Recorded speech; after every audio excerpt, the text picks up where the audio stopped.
Confucius کہتے ہیں اچھائی کو جانتے ہوئے اس پر عمل نہ کرنا بدترین بزدلی ہے۔ رویوں میں غلطیوں کا مطلب یہ ہے کہ ہم کسی کی دل آزاری کریں، انہیں اپنے رویوں سے تکلیف پہنچائیں یا کاروباری حوالے سے صارفین کو غیر معیاری مصنوعات یا خدمات فراہم کریں۔ یہ تمام باتیں اعتماد کو بری طرح متاثر کرتی ہیں اور نتیجتاً ہمیں تعلقات میں بھاری ٹیکس ادا کرنا پڑتا ہے۔ چوتھے رویے کا تعلق انہی غلطیوں کی اصلاح سے ہے۔ اس کا تعلق معافی مانگنے اور عمل سے ہے۔ اس رویے کا تعلق اس بات سے ہے کہ ہم اپنی غلطیوں کے ازالے کے لیے کیا کچھ کر سکتے ہیں۔ کاروبار میں ہم غیر معیاری مصنوعات اور خدمات کے بدلے معیاری مصنوعات اور خدمات فراہم کر سکتے ہیں اور صارفین کو مستقبل میں بہتر مصنوعات اور خدمات کی فراہمی کی یقین دہانی کروا سکتے ہیں۔ ہم انہیں درست اشیاء کے فراہمی کے ساتھ ساتھ کچھ فری پروڈکٹس پیش کر سکتے ہیں تاکہ نہ صرف صارفین کمپنی سے مطمئن ہو جائیں بلکہ ان کی کمپنی کے ساتھ وفاداری میں اضافہ کیا جائے۔ ذاتی اور خاندانی تعلقات میں غلطیوں کے ازالے کا تعلق معافی مانگنے اور اپنے عمل سے اپنے پیار کے اظہار سے ہے۔ صرف زبانی کلامی معافی مانگنے سے تباہ شدہ اعتماد بحال نہیں ہوگا بلکہ ہمیں اپنے عمل سے ثابت کرنا پڑے گا کہ ہم واقعی ان کا خیال رکھتے ہیں اور ان سے پیار کرتے ہیں۔ عاجزی اور حوصلہ، انا اور تکبر۔ غلطیوں کی اصلاح کی بنیاد عاجزی کے اصول پر ہے اور اس رویے کا متضاد یہ ہے کہ ہم اپنی غلطیوں کا انکار کریں یا ان کے جواز پیش کریں۔ غلط رویوں کو معقول بنانے کے لیے توجیہات پیش کریں یا اپنی غلطیوں کے اعتراف سے احتراز کریں۔ جو چیز ہمیں غلطیوں کی اصلاح سے روکتی ہے وہ ہے انا اور تکبر۔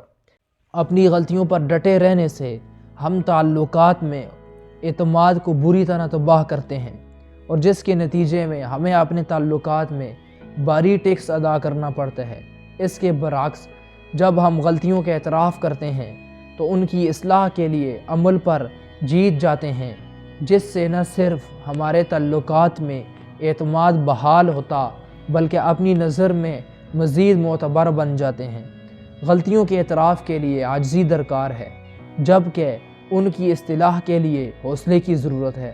بنیادی بات اس حقیقت کے باوجود انشورنس کمپنیاں ڈاکٹروں سے کہتی ہیں کہ آپ اپنی غلطیوں پر اپنے طریقوں سے معافی مت مانگیں۔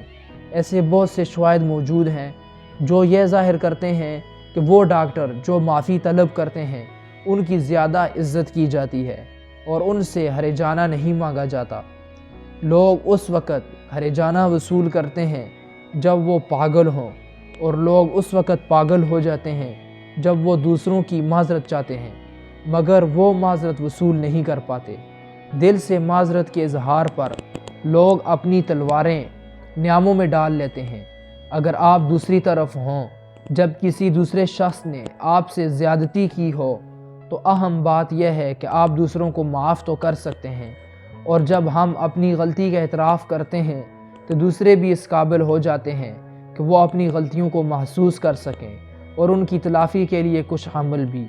اعتماد استوار کرنے کے لیے ٹپس: اگر آپ اپنی غلطیوں کی اصلاح نہیں کر رہے تو آپ کو ایمانداری، عاجزی یا حوصلہ یا رویوں میں دوسروں کا خیال رکھنے کی ضرورت ہے۔ غلطیوں کی اصلاح کی صلاحیت میں اضافے کے لیے یہاں کچھ خیال درج ہیں۔ نمبر 1، اگلی دفعہ جب آپ کوئی غلطی کریں تو اپنے رد عمل پر توجہ دیں۔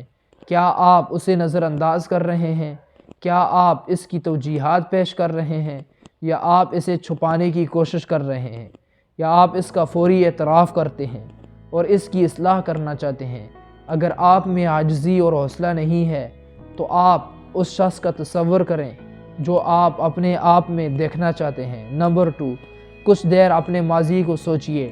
کیا وہاں کچھ غلطیاں ہیں جن کی ابھی تک اصلاح نہیں ہو سکی؟ کیا وہاں تباہ شدہ تعلقات ہیں جنہیں نئے سرے سے استوار کرنے کی ضرورت ہے؟ اگرچہ پرانی غلطیوں کی اصلاح کتنی ہی مشکل کیوں نہ نظر آتی ہو، میں آپ کو یقین دلاتا ہوں کہ غلطی کی اصلاح میں جو درد آپ محسوس کریں گے وہ اس درد سے کہیں کم ہوگا جو تباہ شدہ تعلقات کے نتیجے آپ اپنے ساتھ لیے پھرتے ہیں، اور غلطیوں کے ازالے کی بدولت ملنے والا اطمینان آپ کو ماضی کی تلخیاں بھلا دے گا۔ نمبر 3، اگلی مرتبہ اگر کوئی دوسرا شخص آپ سے زیادتی کرے اور آپ معاف کرنے میں جلدی کریں، دوسروں کے لیے غلطیوں کی اصلاح کو آسان بنائیں، یہ نہ صرف ان کی مدد کرے گا بلکہ یہ عمل آپ کے لیے بھی مددگار ثابت ہوگا۔ اپنی غلطیوں کو درست کیجیے۔ جب آپ غلطی پر ہوں، فوری معافی مانگیے۔ جہاں ممکن ہو غلطیوں کا تدارک کریں، ذاتی عاجزی کا اظہار کریں، غلطیوں کو دبانے یا ان کی توجیہ پیش کرنے کی کوشش نہ کریں۔ غلطیوں کی اصلاح کے دوران انا اور تکبر کو اپنے راستے میں مت آنے دیں۔